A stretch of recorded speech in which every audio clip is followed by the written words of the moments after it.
Hello and welcome to the Center for Lunar Science and Exploration Hangout.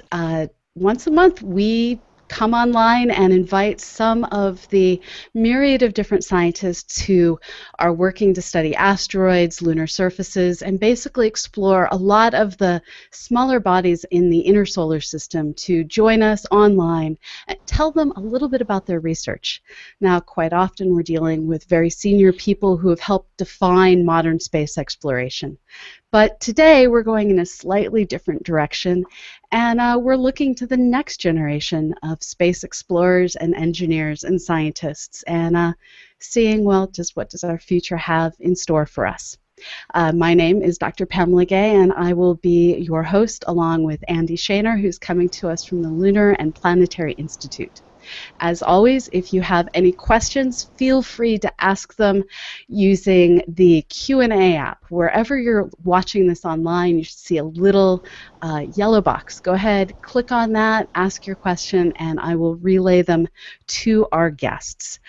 We have a whole set of guests this week. We have high school teacher Jimmy and his two students, and I'm going to let you go ahead and if you could introduce yourself, Jimmy, and explain how it is you were able to get these awesome students working in space science. My name is Jimmy Nolan. I teach at Bel Air High School in Houston. I teach astronomy and physics, and essentially, I reached out to students in both of the courses. I thought to myself, physics is a tougher course than astronomy generally, so if I could find students that were maybe in both areas that would be interested in doing just something completely unique. My high school participated in the Lunar and Planetary Institute program before when it was just moon research, so I just said, you guys want to study asteroids, and none of us knew what we were doing. They just happened to be amazing. I got lucky, quite frankly. So, Jennifer, from what I understand, you were one of the team leaders. Could you tell us a little bit about what your science project was? Oh, yes, of course. So basically, the point of XMAS is we are given a bunch of background articles to read and to establish an undergraduate level base of knowledge in a specific topic like asteroids or the moon. And our task is to find a research topic based on like current literature, actually. That was an original obstacle because we were high schoolers. We couldn't really analyze data that well, and we had to basically read anything we could get our hands on. And when I was reading one of these articles, I happened to notice that there was this asteroid differentiation model called Fieber's differentiation model, which basically states that the structure of a differentiated asteroid came in three parts, namely the iron-nickel core, the olivine mantle, and basaltic crust. And at the same time, when we were doing background reading, we also read the Asteroids 3 book, a specific chapter by Gaffey about asteroid mineralogy. We were able to match the mineralogies of a certain group of asteroids between Mars and Jupiter to the mineralogy of the Fieber et al.'s differentiation model, and then from then on we were able to analyze it mathematically and by orbital position and come to the conclusion that they might have come from a differentiated protoplanet formerly between the orbits of Mars and Jupiter. Kind of, just to put it in like more simple terms, we found asteroids that looked like they came from this parent body, and then we basically sort of proved it. So to break that down a little bit, you basically did a bunch of reading, and you found that there was a model that explains what the different characteristics of a body that isn't just a homogeneous mashup of ingredients is. When we're dealing with planets, it's not like a loaf of bread that you cut through it and everything throughout the bread is pretty much the same. It's much more like a turducken, for lack of a better example. Each level within the planet is made up of a very different composition, and the fancy scientific word for this is it's differentiated. I know it's always kind of been, as an astronomer, one of these mysteries to me on how is it we end up with all the silver on the Earth in one place and all the gold in another place instead of just smoothly sampled throughout the soil. And this is all, it comes down to the process of differentiation. Can you explain a little bit of this process to our audience, since it is kind of a cool thing that larger objects do? Yeah, so basically, whether due to kind of inherent like nuclear reaction, fusion, or something like collisions, an asteroid or another body gets heated up, and when it heats up, denser materials sink to the bottom and lighter materials float to the top, and when it solidifies, it has this turducken structure. So that is a great structure that then can get violently shattered, and you were looking for the evidence of that past shattering. So Kevin, when you guys were going through and studying asteroid data that's out there, what were some of the things that you were, well, basically data mining? Oh, I'm probably going to have to, like, rope in Jennifer on this one. Oh, hey, Afton. Hey. Hi, sorry, I was at an event. Hello. Oh. Well, Jennifer, you take it. Find okay, I'll take it. Spot. So for data mining, the thing with asteroid data is that a lot of it is fragmented and we don't have a lot of it. For example, there are several databases, namely we use JPL database a lot. But the thing with that is that a lot of minor asteroids, especially the type of mineralogical composition we were looking for, a lot of them don't actually have much data aside from where they are. We couldn't really find like the band center or whatever to analyze mineralogy for that. So what we had to do in terms of data mining was basically read anything we got our hands on by reading through Google Scholar. I like to compare it to trying to find a needle in a haystack by throwing out the hay strands one by one. Yeah. And after reading a lot, we basically got a good number. We started off with around 6 data points, which is, even I know that's not very good. And then we ended up with around 17. So that's pretty decent. They're all around the same place. That's good. So coming from astronomy, coming from astronomy, anything greater than 2 is a trend.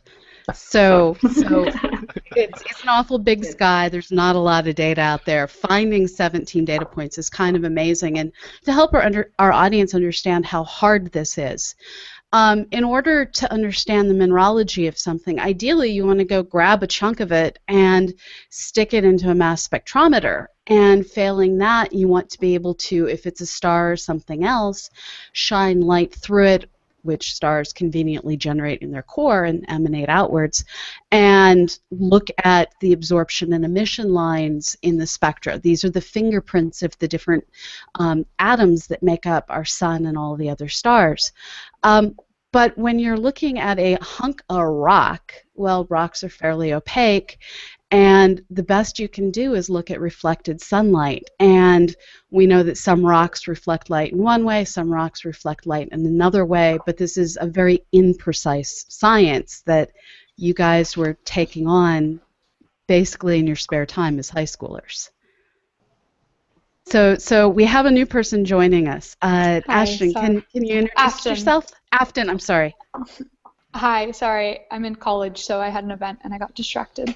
Hi, I'm Afton. I was a senior last year with at Bel Air High School, and I joined the asteroid research team through Mr. Newland's astronomy class, and I had a really good time, and it was fun to do research in high school to get a taste of what like doing science research later in life would be like. And I think there's a lot of people that don't realize that high school is really when people can start doing research. I had my first research job as a high school student. Here you are, 2 of you in college, 1 of you still trapped in high school. But you all got your research started while you were still, well, too young to vote. What is it like explaining to your friends, oh, I can't do whatever normal teenage thing your friends do down in Houston. I need to go process asteroid data. What was that like?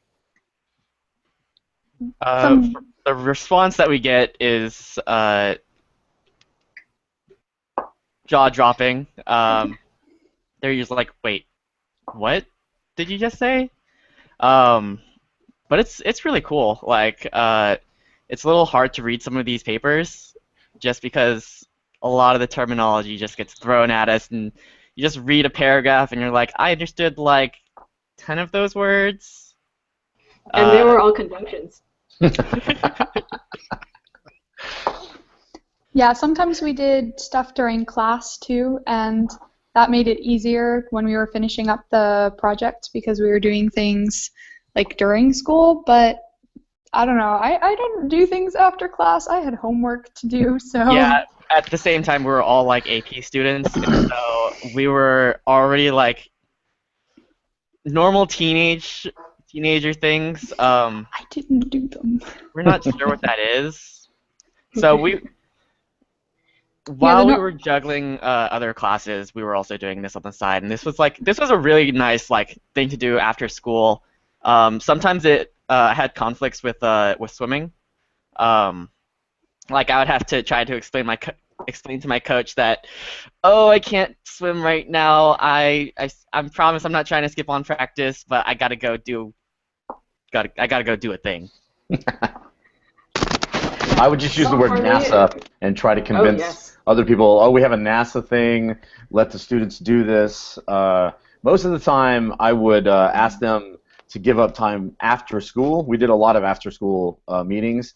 Occasionally, there was a lunchtime meeting, but around the time when it was getting close to them standing in front of the camera with actual scientists listening to them talk, I pulled them in, had them talk to me, tried to make sure they were not saying anything that was completely insane. No, that's too fast for the speed of light or something like that. And I felt so confident just letting them go that once you can hear this group of people, they know how to talk about this sort of topic. They know how to sound like they're this is work they actually did.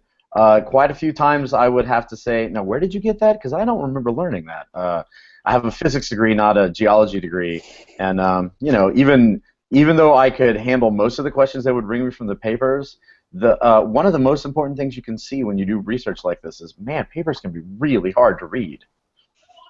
That never changes, no matter how many degrees you have.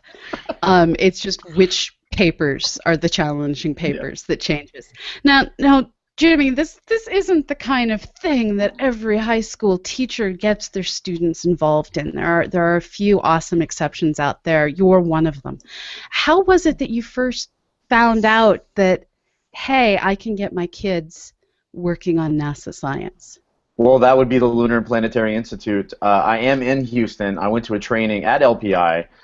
They do great professional development in general, but I was introduced to this sort of work through Andy, and I had no idea what I was doing the first time around.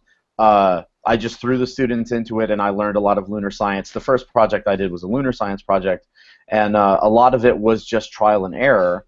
And quite frankly, what I learned is that having interested students, which this was a very interested group, that was really the most important thing. Clearly, I'd need to explain what's going on.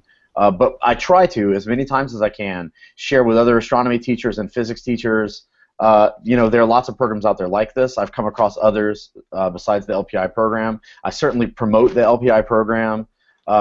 But there are so many great things that teachers can do that anytime I get a chance to talk about it, I'm like, try this out. It's such an opportunity. When students are learning to read these crazy papers and realizing that they can do this kind of work, it really, really has a very positive impact on what they're going to do in the future, or so far it has anyway. So Andy, this is a program that you've been working with for years, with lots and lots of students going through it and doing some really neat things. Can you describe the origins of the program a little bit for our audience? Sure. Sorry, excuse me. So it started about 6 years ago under the original NASA Lunar Science Institute, which a couple years ago transitioned into the survey that we've been talking about. And it was when I first started at LPI, and one of my first tasks was, hey, we proposed to do this high school research program. Here you go, make it happen. So never having done this myself, I first went to literature. I was like, okay, is there anything in the education literature that talks about these kind of programs, and what's the best way to put something like this together? How do you do it? And there's like nothing, with a few exceptions of things like apprenticeship programs, where students may go spend a summer in a lab with a scientist somewhere. But that's 3 months. They're basically helping to collect and analyze data for a scientist's research. What we're doing here is saying, here's a topic, the moon or the asteroids. There you go.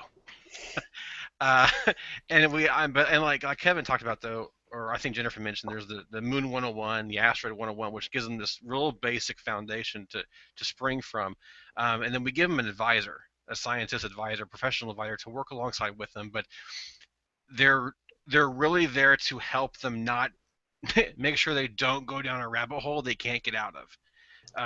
Doing a project that's reasonable within the time length they have, which is basically one school year, but not even quite that long. But something that won't take just 2 weeks to do. So every year since then, it changed a little bit, trying to get it to where we can give advisors more information on what they need to do, what the role of the teacher versus the advisor is. It's so open-ended, it almost hurts us. But it's turned out to be great every year, and every year. And hopefully they can talk about their experience they had this summer. We send one team to NASA Ames to present at a conference, their poster to scientists. And every year, with the exception of the very first year we were there, our team that's there has placed in the student poster competition, competing against undergrad and grad students. And the reason it didn't happen the first year is because they weren't allowing high school posters. But after that first year and our posters that we brought, they're like, okay, we're including high school students now. So it's just a testament to what high school kids can do, and I think what most educators know already. Right. So what was it like going to the Lunar Forums, or I guess it's now the survey forums down at NASA Ames? Kevin, I'm going to go to you first. It was really awesome. Like, one of the most memorable things, well, there are two things. One were the bullet speeches, where people would talk for like 2 minutes or less about what research they did, and if how they went about finding this, and what conclusions that they might have made, and then if you wanted any more information on this stuff, or if you had any resources that you could offer to that person, then you could come to their posters and talk to them more in person, one-on-one. And so that was a really interesting way to see just a lot of information, a lot of different perspectives, different projects, just really quickly, and see which ones you find the most interesting. The other thing that I really loved being a part of and thought was really enriching was actually watching scientific presentations, where it's just a speaker in front of an audience and they're going through their slides, talking about what their research was, and a much slower classroom environment, where they're talking about just their methods, slide by slide, and at the end there's a Q&A where members of the audience can step up and ask the presenters questions, and sometimes there were scientific debates on the spot. To put it kindly. That's a nice way to say it. Which were very entertaining, and it was a little hard to follow just because it wasn't exactly on what we looked at. It was on a more broader topic. I think one guy did a physical model, just not on the geology of anything, but on the physics standpoint, how something that gets I think that was the Mars one. That was the big physics stuff. Yeah, it was pretty heavy duty stuff. Yeah. Formation of Phobos, I think. Yeah, something like that. Was it the one that was using rocket physics to? Yeah.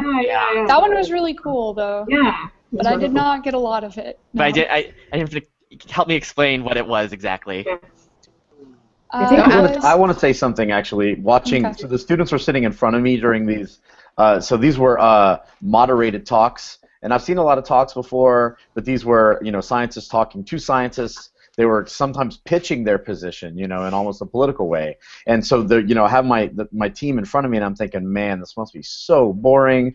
I'm making notes on my iPad, and then as soon as one would finish, they'd all turn around and sort of yammer at me, and I'm like, oh my God, they were listening to what that guy said, and they're watching the whole process. it was, you know, we did a little debrief after this series, and it was one of those refereed deals where the person running the session is like, okay, your time's up, that's up, get off the stage.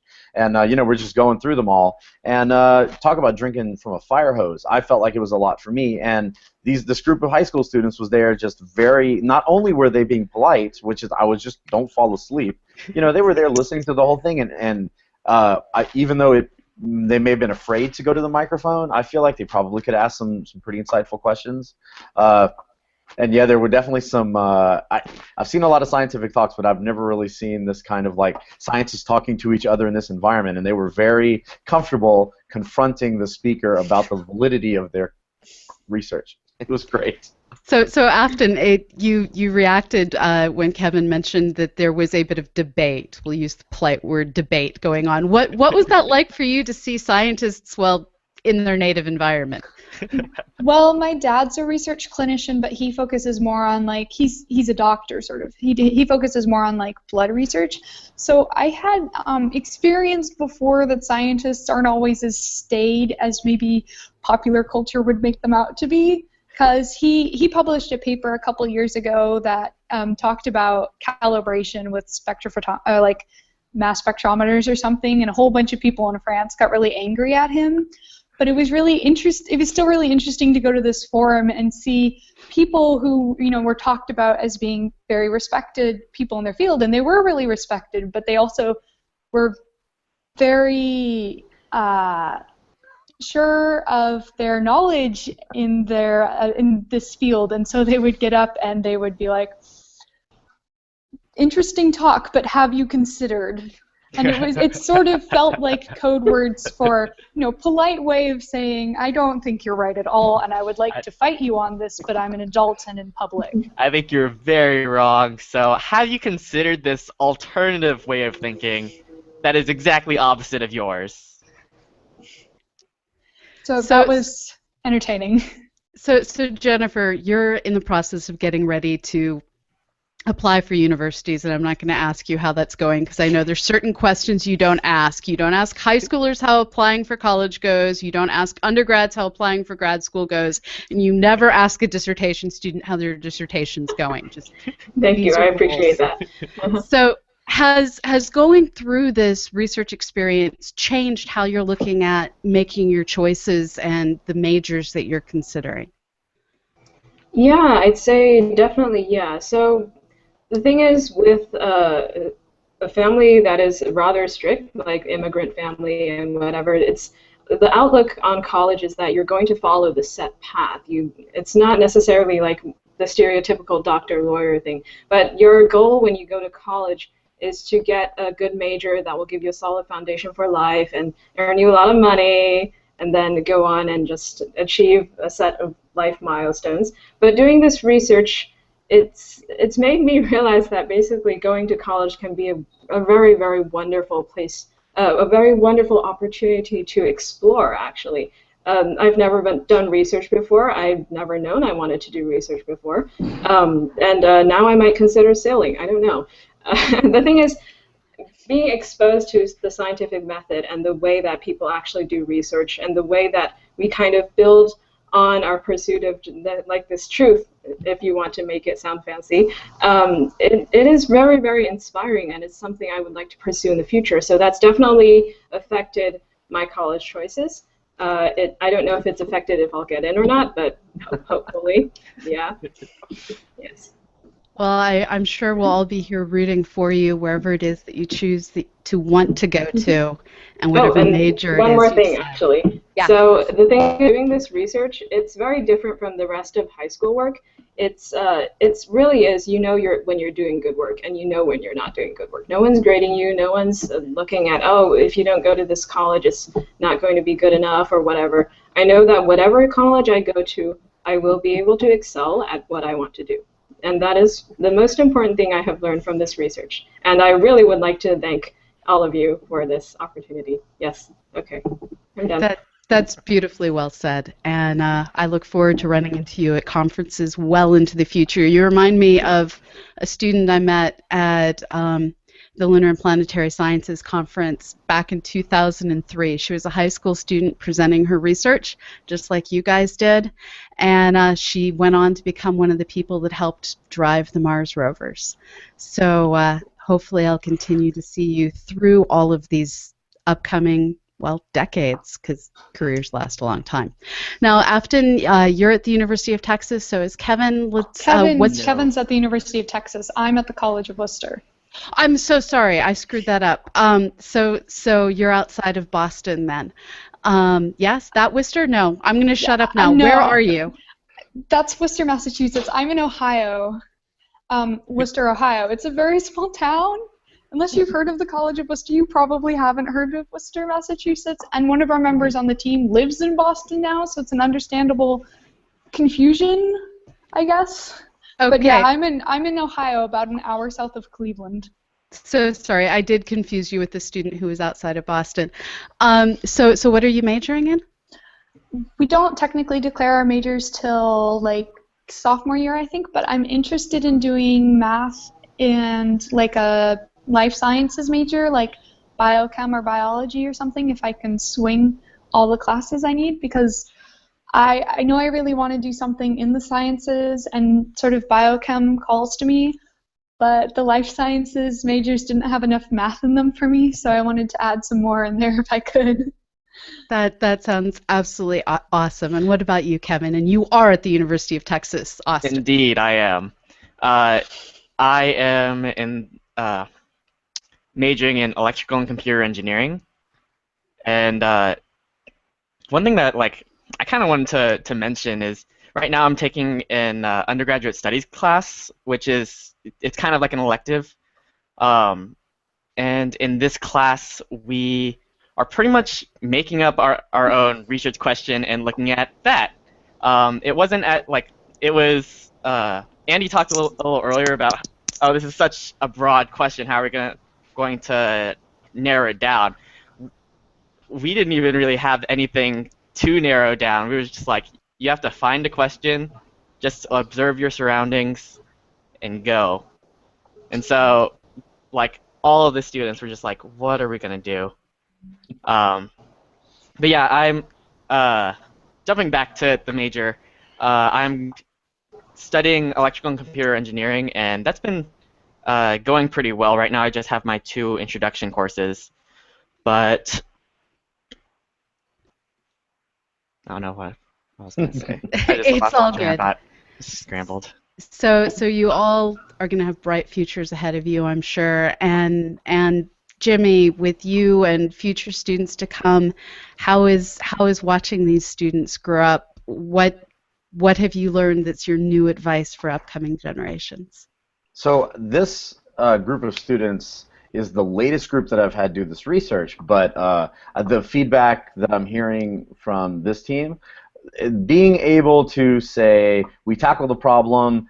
I've had teams that did this before that weren't selected to go talk at NASA, but they still were able to say, we had to pick a topic, we had to stay on a timeline, and being able to focus on something that gives you love and passion, whether it's research or music or something else, really gives you a way to say I'm doing more than just the school environment.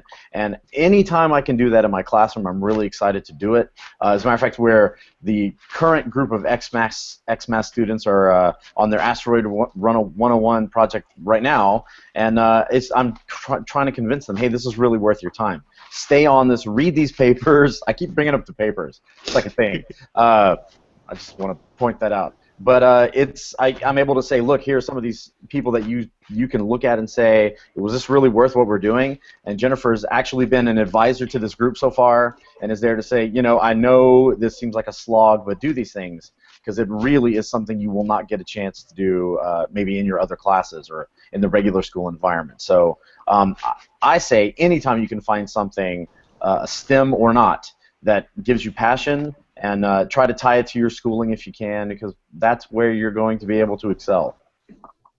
So Jennifer, I'm going to give you the final word. If people want to learn more about your research, have you published it, or can you at least give us a one-sentence closer on what it is that you learned? Learn from my research, or like learn from? Learned from this research project. Oh, work hard, play harder. Okay, but what scientifically did you learn? Sorry, okay, I was scientifically, unspecific. fine. Oh, well, was that too deep? Okay. Scientifically, I've definitely been exposed to how much I don't know, which is a new thing because in high school I've always found my classes relatively easy. Actually, Mr. Newland's Physics C class was the only class I had trouble with in my high school career. Yes, anyway, and then being exposed to actually doing real research, it's very, very eye-opening. You suddenly realize that there are a lot more important things in life that you could be doing than being a normal teenager. You could be reading all this stuff about asteroids.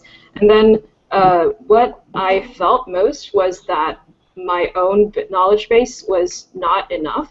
And I did mention this to a lot of people I met at the NASA Ames Research Center, and they were very comforting and nice, explaining to me in simple terms that basically all the technical knowledge you need you learn in co-ops and whatever. But from this process of research, I believe that essentially you're learning how to think. You're learning how to use the scientific method to base a claim on maybe not so good data, but this gives insight into how you are going to solve problems in the future. So we learned.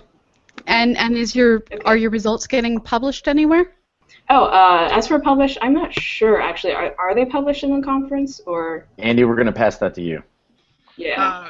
Well, their abstract would be with the other abstracts from the forum this past summer. Whether or not they want to go on and possibly publish this as a paper in a journal, for example, that'd be a conversation to have with your advisor from last year. And I will say it has happened in the past in our program.